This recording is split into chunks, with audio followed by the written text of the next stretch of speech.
Seputar maksiat hati, ketahuilah bahwa agama Islam terdiri atas dua bagian, meninggalkan apa yang dilarang dan melakukan amal ketaatan.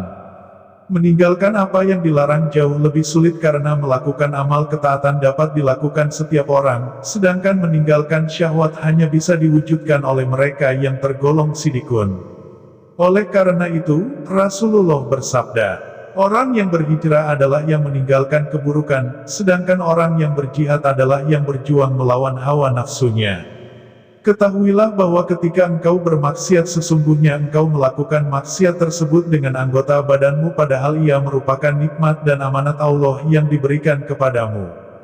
Mempergunakan nikmat Allah dalam rangka bermaksiat kepadanya adalah puncak kekufuran. Dan berkhianat terhadap amanat yang dititipkan Allah kepadamu betul-betul merupakan perbuatan yang melampaui batas. Anggota badanmu adalah rakyat atau gembalaanmu, maka perhatikan dengan baik bagaimana kamu menggembalakan mereka. Masing-masing kalian adalah pemimpin dan setiap pemimpin bertanggung jawab atas yang dipimpinnya. Sadarlah bahwa semua anggota badanmu akan menjadi saksi atasmu pada hari kiamat dengan lidah yang fasih. Ia akan menyingkap rahasiamu di hadapan semua makhluk. Allah berfirman, pada hari di mana lidah, tangan, dan kaki mereka menjadi saksi atas perbuatan yang kalian lakukan. Quran Surat An-Nur, 24. Allah berfirman, pada hari ini, kami tutup mulut mereka sedangkan tangan mereka berbicara pada kami dan kaki mereka menjadi saksi atas apa yang mereka kerjakan. Quran Surat Yasin, 65. Oleh karena itu, peliharalah semua anggota badanmu dari maksiat, khususnya 7 anggota badanmu karena neraka jahanam memiliki 7 pintu. Masing-masing mereka mempunyai bagian tersendiri. Yang masuk ke dalam pintu-pintu neraka jahanam itu adalah mereka yang bermaksiat kepada Allah Subhanahu wa Ta'ala, dengan 7 anggota badan tersebut, yaitu mata, telinga, lidah, perut, kemaluan, tangan, dan kaki. Mata diciptakan agar bisa memberi petunjuk padamu di waktu gelap, agar bisa kau pergunakan pada saat diperlukan, agar dengannya engkau melihat semua keajaiban langit dan bumi, dan agar engkau bisa mengambil pelajaran dari tanda-tanda kekuasaannya. Maka dari itu, peliharalah matamu itu dari 4 hal. Melihat yang bukan mahramnya, melihat gambar dengar syahwat, melihat seorang muslim dengan pandangan meremehkan, serta melihat aib seorang muslim. Adapun telinga, maka peliharalah ia agar tidak mendengar bid'ah, gibah, perkataan keji, takut pada kebatilan, atau kejelekan orang. Telinga tersebut diciptakan untukmu agar engkau bisa mendengar kalam Allah, sunnah Rasulullah, dan kata hikmah para wali, serta agar engkau bisa mempergunakannya untuk bisa menggapai surga yang penuh kenikmatan, kekal abadi di sisi Tuhan penguasa alam semesta. Jika engkau mempergunakan telinga tersebut pada sesuatu yang dibenci ia akan menjadi beban atau musuh bagimu. Begitu pula ia akan berbalik arah dari yang seharusnya bisa mengantarkanmu menuju kesuksesan, menjadi mengantarkanmu menuju kehancuran. Ini benar-benar merupakan kerugian. Jangan engkau mengira bahwa dosanya hanya dibebankan kepada si pembicara, sedangkan si pendengar terbebas dari dosa. Karena, dalam riwayat disebutkan, pendengar adalah sekutu bagi yang berbicara. Ia adalah salah satu pihak dari 2 orang yang sedang bergibah, bergunjing. Adapun lidah, maka ia diciptakan agar dengannya engkau bisa banyak berzikir kepada Allah, membaca kitab sucinya, memberi petunjuk kepada makhluk Allah lainnya, serta mengungkapkan kebutuhan agama dan duniamu yang tersimpan dalam hati. Apabila engkau mempergunakannya bukan pada tujuan yang telah digariskan berarti engkau telah kufur terhadap nikmat Allah. Lidah merupakan anggota badanmu yang paling dominan.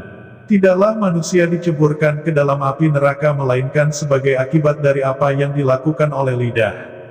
Maka peliharalah ia dengan semua kekuatan yang kau miliki agar ia tidak menjerumuskanmu ke dalam dasar neraka.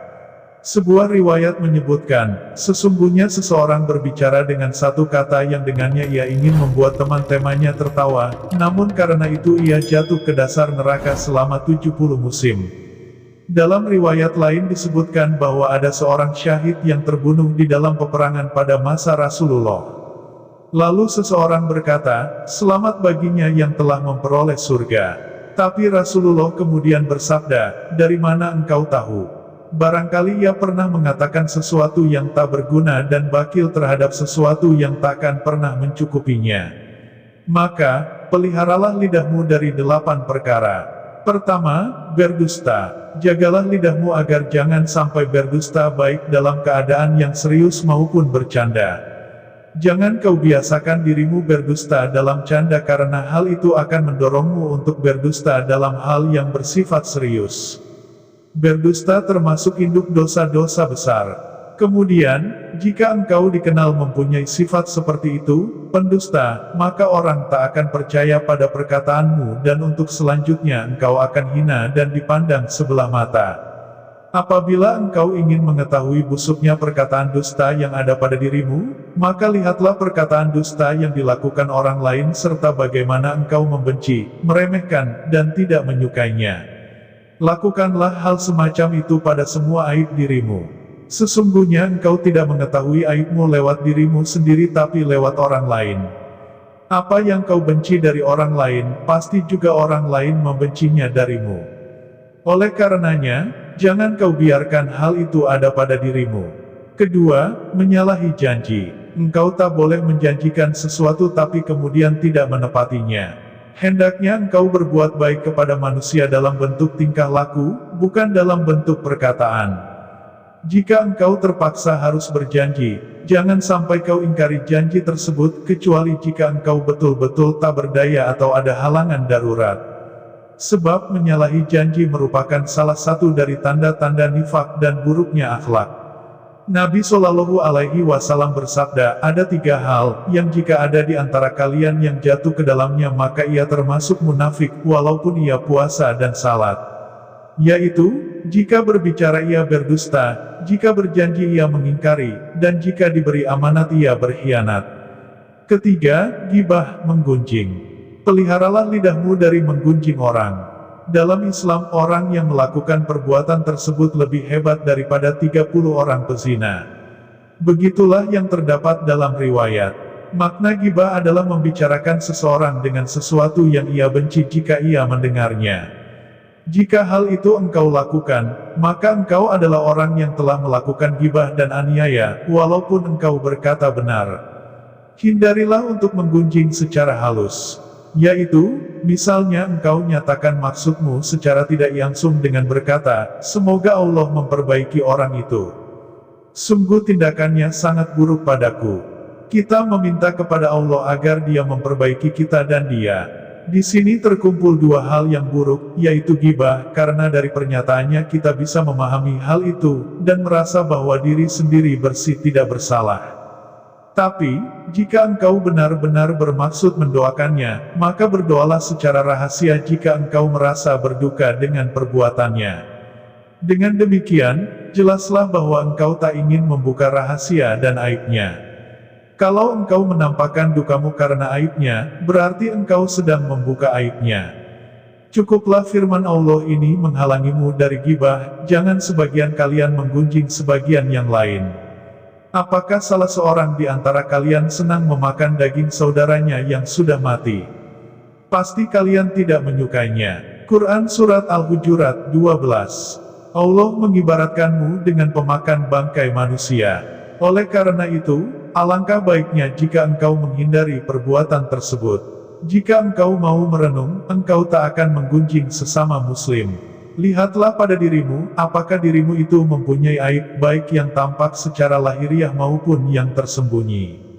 Apakah engkau sudah meninggalkan maksiat baik secara rahasia maupun terang-terangan?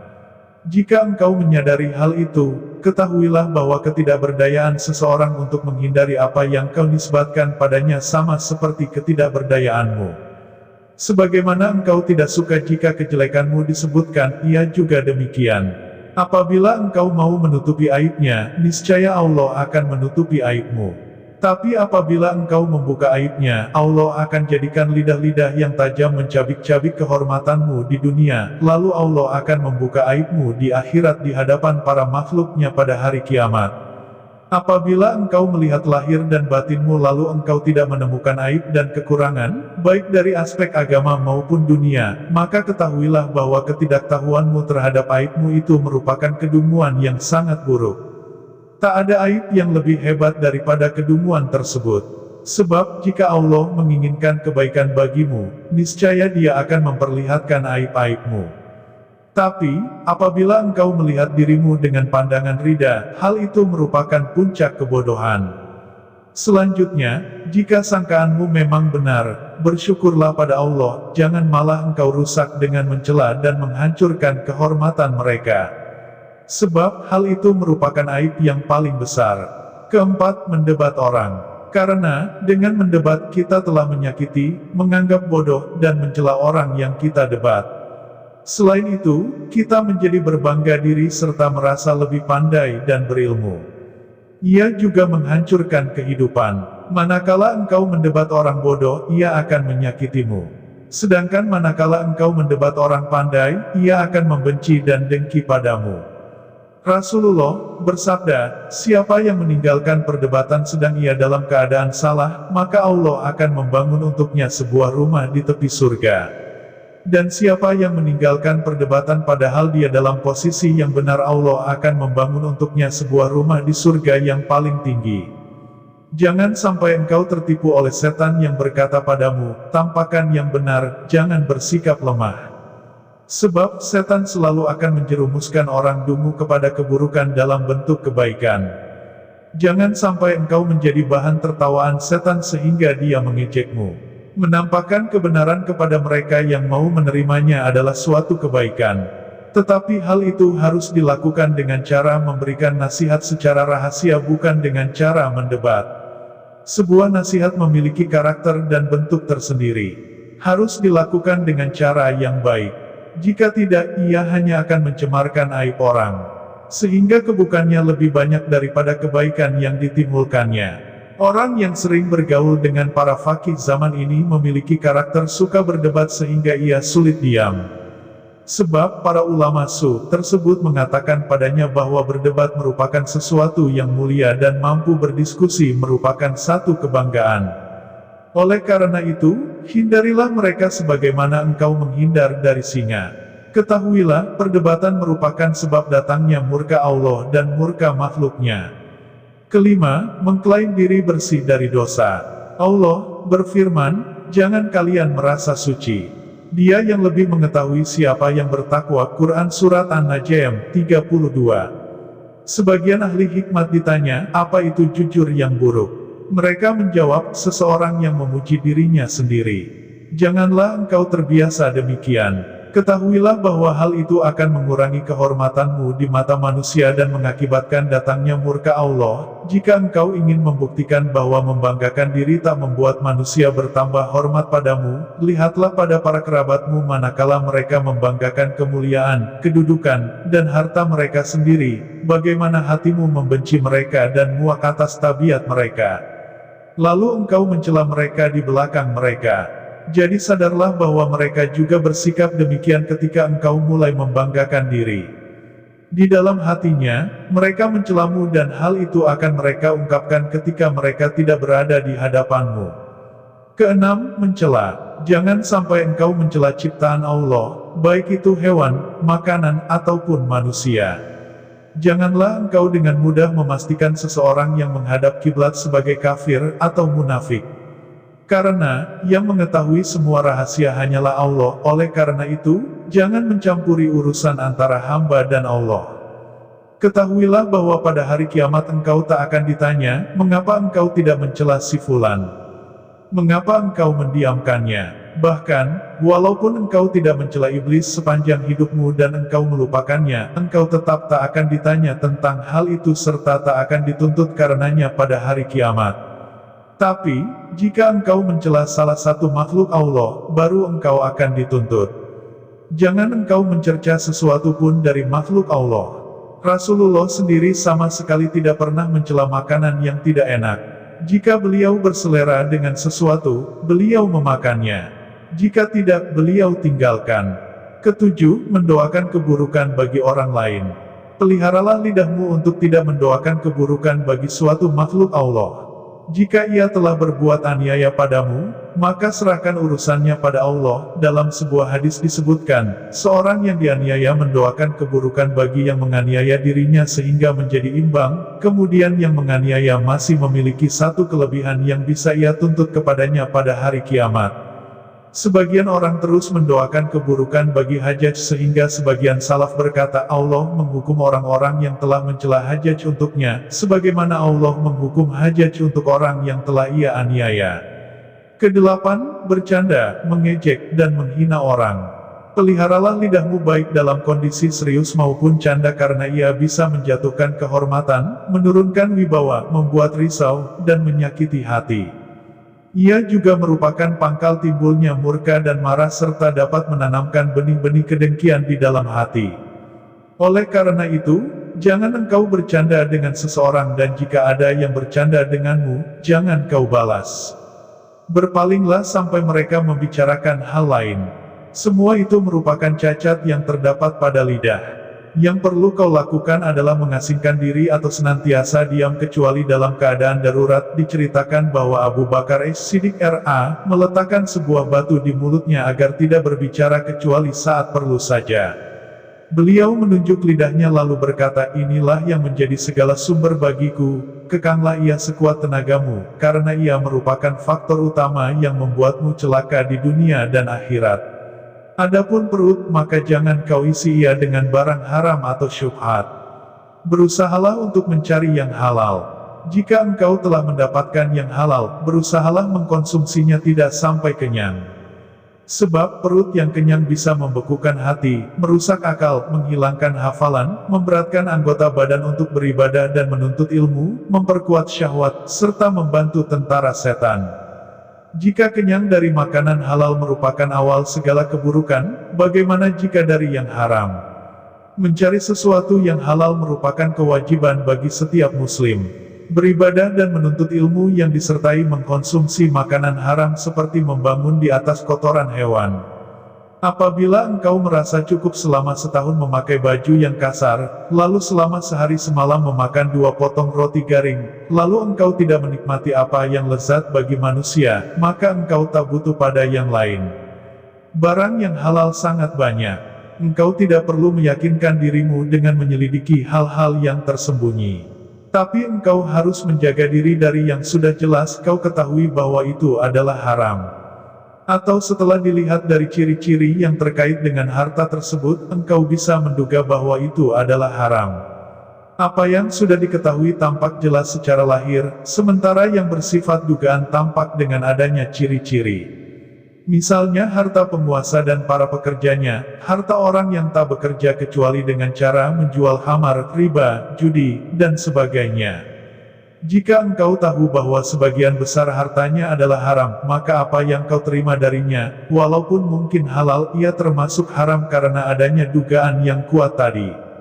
Yang jelas-jelas haram adalah memakan harta wakaf tanpa izin atau syarat dari si pemberi wakaf.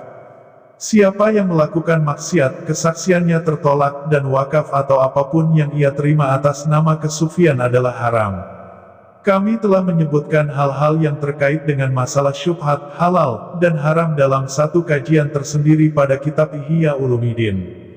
Pelajarilah kitab tersebut karena mengetahui yang halal dan haram wajib hukumnya bagi setiap muslim sebagaimana salat 5 waktu.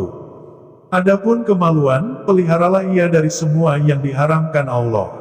Jadilah sebagaimana yang disebutkan Allah, mereka yang menjaga kemaluan mereka kecuali terhadap istri-istri mereka atau sahaya yang mereka miliki, maka mereka tak dapat dicela. Quran Surat Al-Mu'minun 5-6. Engkau baru bisa menjaga kemaluan dengan menjaga pandangan mata, menjaga hati untuk tidak merenungkannya, serta menjaga perut dari yang syubhat dan dari rasa kenyang.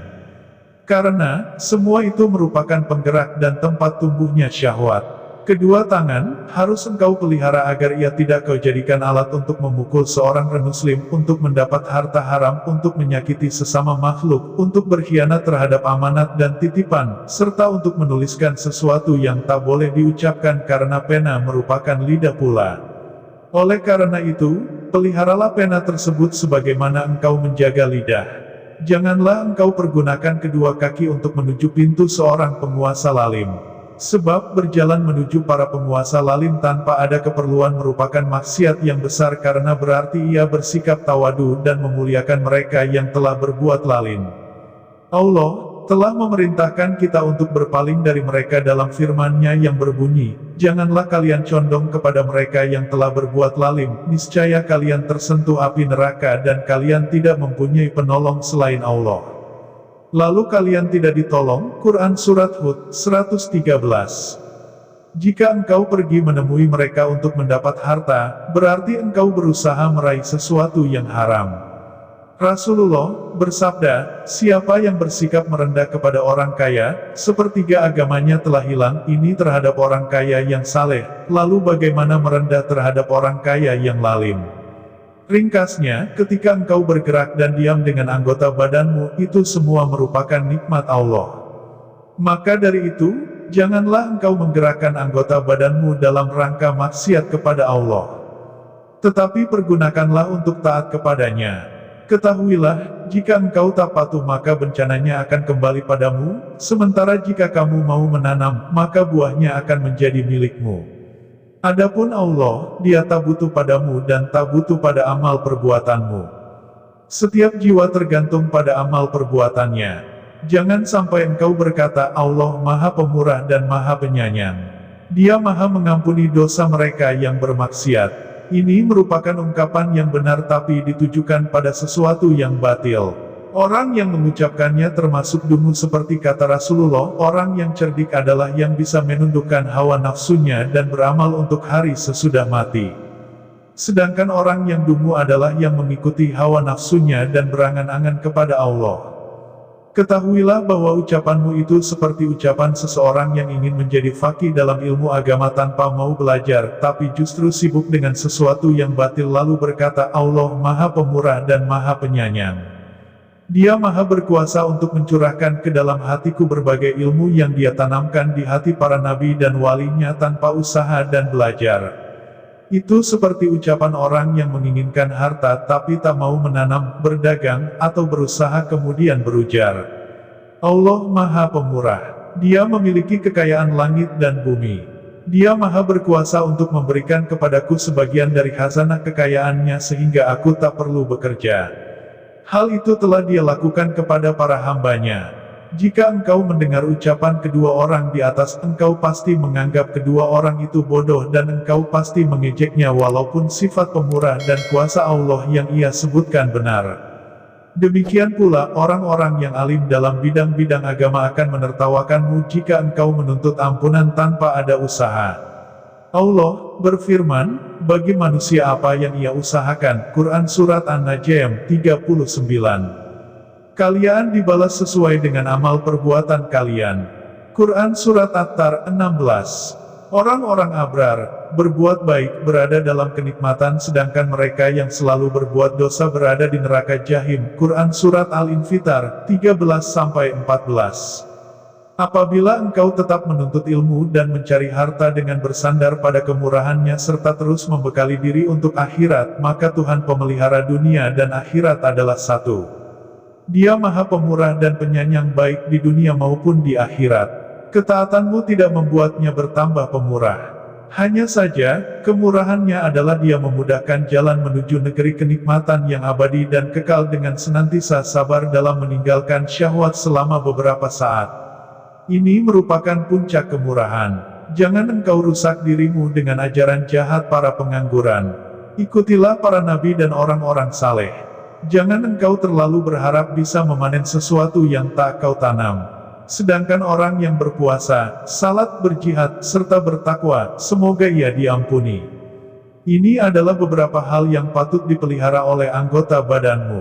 Engkau juga harus membersihkan hatimu karena ia merupakan bentuk ketakwaan secara batin. Hati adalah segumpal daging yang jika baik maka seluruh badan menjadi baik. Tapi jika segumpal daging itu rusak, maka seluruh badan menjadi rusak. Berusahalah untuk memperbaiki hatimu itu agar seluruh anggota badanmu juga baik.